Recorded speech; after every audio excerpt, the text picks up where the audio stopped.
Witam w krótkim nagraniu o dronach. Ostatnio Rosja naruszyła obszar Polski około 20 dronami.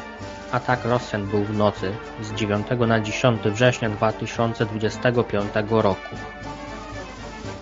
3 obiekty zestrzelono, reszta się rozbiła albo wylądowała gdzieś na polach, ewentualnie może jakiś zawrócił. Znaleziono wraki dronów w 17 miejscach. Wszyscy mogli je zobaczyć w telewizji lub internecie. Wszystkie one miały raczej konstrukcję latających skrzydeł. Teraz najświeższa informacja, świeża bułeczka. W czasie pisania tego tekstu, czyli 15 września, zakomunikowano o unieszkodliwieniu drona nad budynkami rządowymi i Belwederem. W wiadomościach prasowych do tej informacji dodawano informacje o ataku dronów z 10 września i w obu przypadkach mówiono o dronach, co dla czytelnika mogło być wprowadzające w błąd, gdyż atak dronów był przeprowadzony latającymi skrzydłami, zaś w Warszawie latał przypuszczalnie wielowiernichowiec. Ale w obu przypadkach mówią, że dron. I tyle.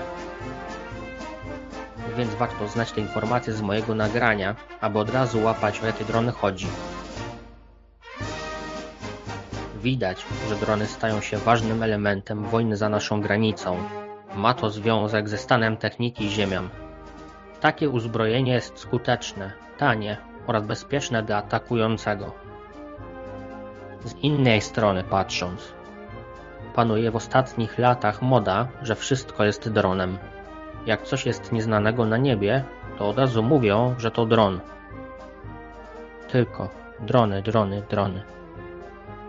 Spójrzmy więc, jakie są możliwe konstrukcje dronów.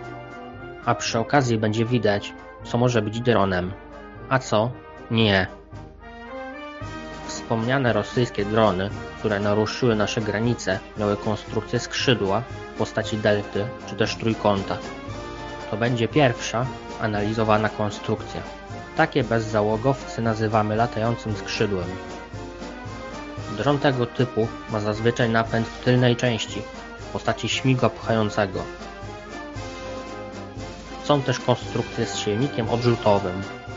Porównując je do bezzałogowców ze śmigłem, to drony odrzutowe są dużo groźniejsze dla atakowanego celu. Bezzałogowce typu latające skrzydło mają dobrą aerodynamikę, dużą prędkość i duży zasięg. Są one wykorzystywane do misji wojskowych i długodystansowych.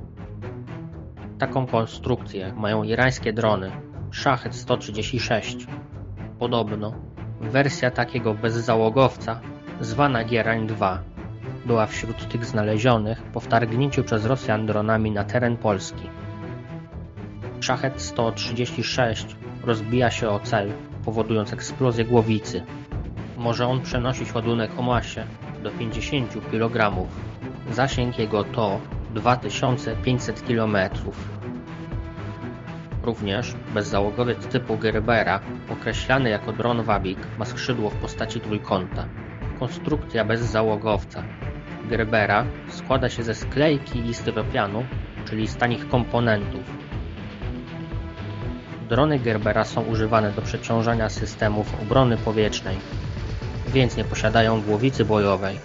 Gerbera osiąga prędkość do 160 km na godzinę. Ma zasięg od 300 do 600 km. Potrafi wznosić się na wysokość do 3000 metrów. Podobno drony Gerbera były również wśród tych znalezionych ostatnio wraków. Kolejna konstrukcja bezzałogowych statków powietrznych to drony stałopłatowe. Takie bezzałogowce przypominają samolot. Mają skrzydła podobne do tych, co są w cywilnych samolotach. Przykładem takiego drona jest turecki Bayraktar TB2.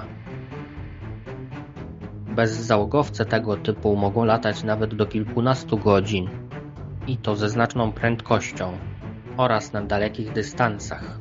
Ponadto mogą przynosić większe ciężary, ale wymagają dużej przestrzeni do startu i lądowania. Podobnie jak drony typu Delta nie są w stanie unosić się w jednym miejscu. i podobnie jak latające skrzydła są dużo mniej zwrotne od bezzałogowców wielowiernikowych. Wielowiernikowce to następny typ konstrukcyjny. Drony wielowiernikowe mają 3, 4, 6 albo 8 wirników. Im więcej wirników, tym większa jest stabilność i nośność bezzałogowca, czyli może przenosić większy ciężar.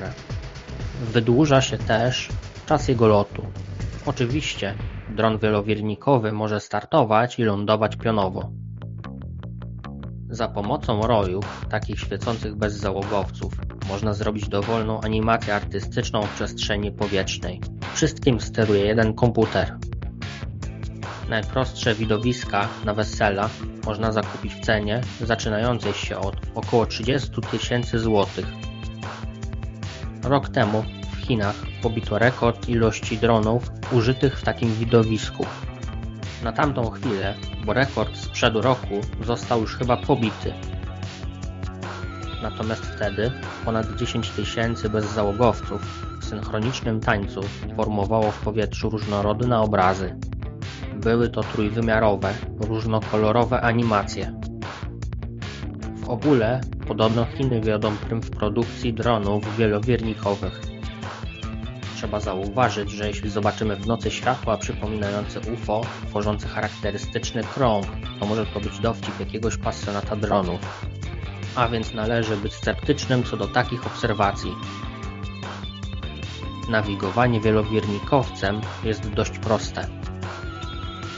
Dzięki wielu wirnikom drony te są bardzo stabilne, dlatego są używane w sytuacjach wymagających precyzji. Powszechnym jest używanie ich w telewizji czy w filmach dokumentalnych, gdyż mogą wisieć w powietrzu stabilnie i nadawać obraz z góry.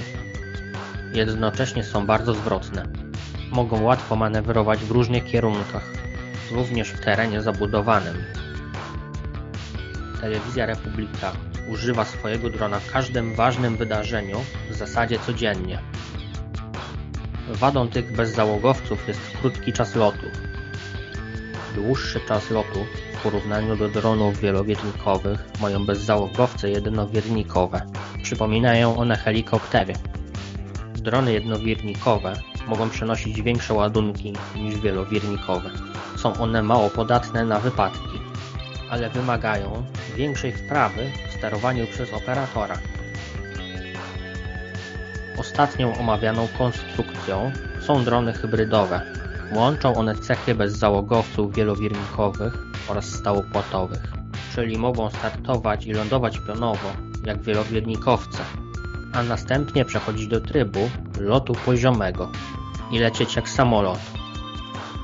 To daje im większy zasięg i prędkość.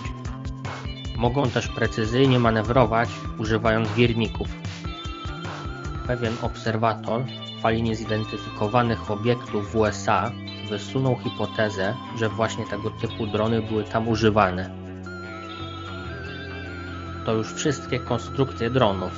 Jak widać, nie wymieniłem bezzałogowców z napędem antygrawitacyjnym, bo takiego napędu Ziemianie nie mają. Więc jeśli zobaczycie na niebie coś, co porusza się inaczej niż to wynika z konstrukcji wymienionych przeze mnie bezzałogowców, to na pewno nie będzie to dron.